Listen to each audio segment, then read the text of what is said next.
Welcome back. January is National Blood Donor Month. It's a time of year when we see critical blood shortages. Here to talk more about the importance of donating blood year-round is vascular surgeon Dr. Jack Seltzer with HCA Healthcare. Good morning, and thank you for being here with us. Pleasure's mine. So before we jump into it, can you tell us why there's a shortage of blood this time of year? There's a steady draw for need for blood at all times, and then we have certain peaks and valleys.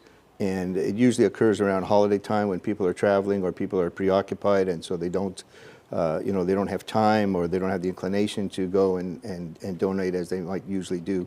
And that's the major reason why we have these shortages, other than illnesses that may be predictable, that may require some blood donations, or if surgical volumes come up or increased at certain periods of time, then the draw for blood is greater. Yeah, so I was reading on the Red Cross's website that blood transfusion is needed every 2 seconds in the United States, and that just a little bit of blood can really go a long way. Yeah, it's really quite interesting that in our age of sophisticated technology, we can pretty much duplicate everything. We can make artificial hips, artificial knees, we even have an artificial heart. The one thing we cannot make, we cannot generate, is blood. We have no substitute for blood, and blood is truly the human gift of life. We can only give it person to person. You can't get it from anybody else other than a living being. So who can donate blood, Dr. Seltzer? The criteria to donate blood may vary from place to place, depending on who's drawing it, but generally speaking, you have to be of age, and that usually is greater than 18.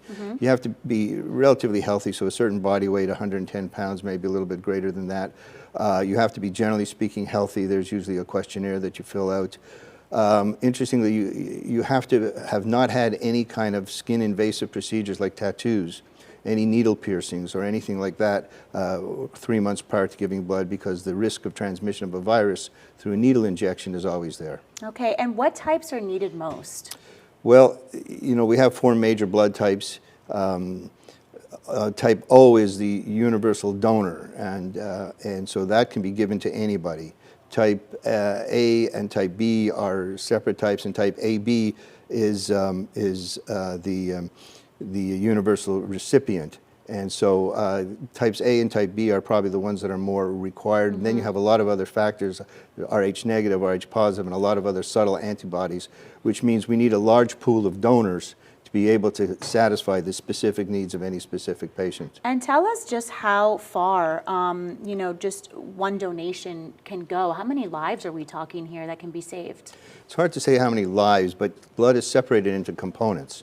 And the 4 major components are the red cells, which carry oxygen, and that's obviously a life necessity, a life-saving aspect of blood. But then there are smaller particles called platelets, which are important to get your blood to coagulate so you don't bleed to death. Some people are deficient in that, and we need to give them specific platelets. So we can separate blood into several components.